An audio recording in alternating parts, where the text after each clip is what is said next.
The color, Forestwood. The company, Sherwin-Williams. This is Hue Review. So let's review. I'm James from the Paint People, and this is the color review show that aims to go through every single company's colors. All the major paint companies that exist, they got thousands of colors, and I want to review them all. And the way I do it is I give you the color's vibe, so an overview on what to expect with said color, and then I'll tell you how versatile it is, how usable it is, how flexible it is with different design styles, and then at the end I'll give you my verdict. I'll tell you what I think for real, whether I would use it in my home, and if so, how would I use it? And today's not your average episode because we're talking about Forestwood, which is not a neutral, not an off-white. It's actually a very dark color, so for my people that aren't really a huge fan of all the light neutrals, this is one for you. So let's go through the vibe of this color.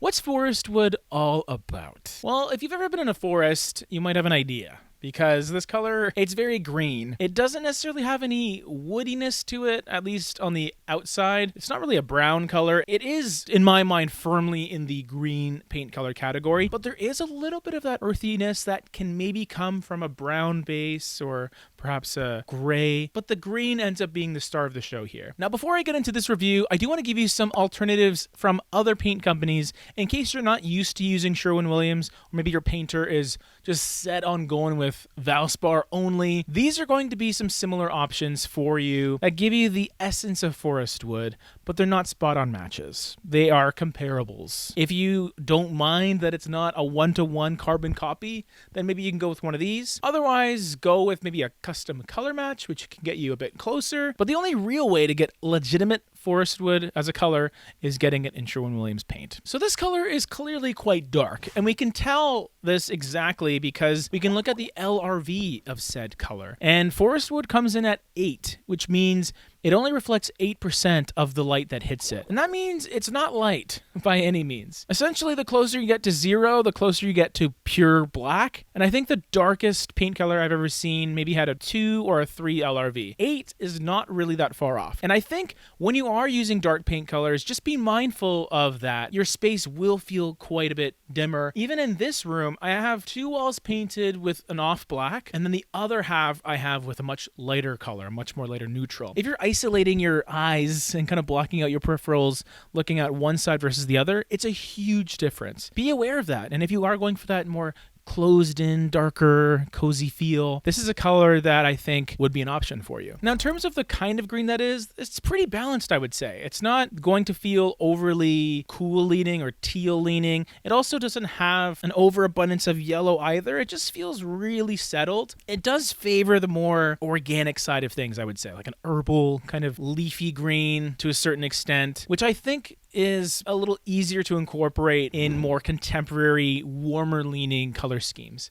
So I think that's a plus. Definitely gets brownie points from me because I do love greens of this ilk. I'm a huge fan of it. And just as a quick fun fact, it's part of the Timeless Colors collection by Sherwin-Williams. And I do think that greens of this style kind of never really go out of style, at least for me. Like, I think I'll always like greens like this. That tie to nature, that lovely ability to connect certain colors together, whether they're cool or warm leaning. Green is conceptually a combination of the two. You have yellow and blue mixed together. There's your greens. I do think that Forestwood is one of the more well-liked greens in the Sherwin-Williams catalog, whether that means anything to you or not. Okay, so we're going to get into the versatility aspect of Forestwood. How usable is this in practicality? And I think this is a very important point because you can admire a color from afar, but are you actually going to want to use it in your home? And I think the versatility of a color really plays into that. But before we do that, a little invitation. Hey, if you're enjoying this content, press that like button for me and subscribe if you want to keep up to date because I am going to review all these colors. The goal is to go through the tens of thousands of colors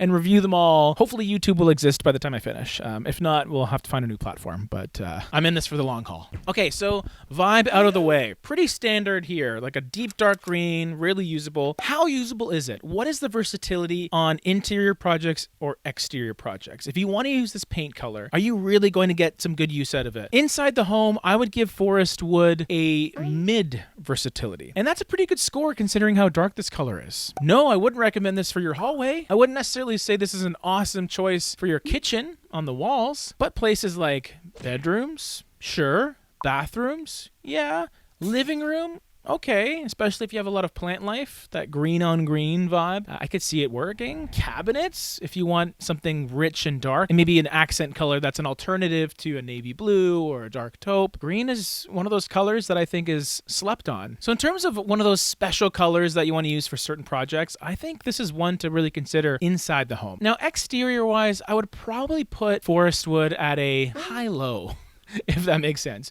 It's lower for me because this is not a color that I often see used on the outside of homes, especially on the main body. And I do tend to gravitate towards colors that do have a green lean. But I think this one is a little bit too heavy-handed, where it just maybe suits a more rustic type of feel. Maybe a log cabin or a craftsman home. Something that definitely has the aesthetic of being part of nature, then maybe kind of leaning into that with this color would work really well. But anything else, it's just a little bit of a stretch for me. I think stylistically it does depend on the home, personally, when you're using this outside. And in terms of other use cases like trim, not really my favorite choice at all. As an accent color, I think you can go more green forward, a little more vibrant with your front door color, let's say. Really not a color I would see used outside too often, personally. Inside, I think it has a lot more usability. So what's the verdict here? What do I really think of forest wood? I have an idea. If you're a subscriber, if you've known me for a while, then you know I'm a huge fan of green. I may have 3 different greens in my home right now. The way that I like to start this segment off is, where on the palette pyramid would I put forest wood?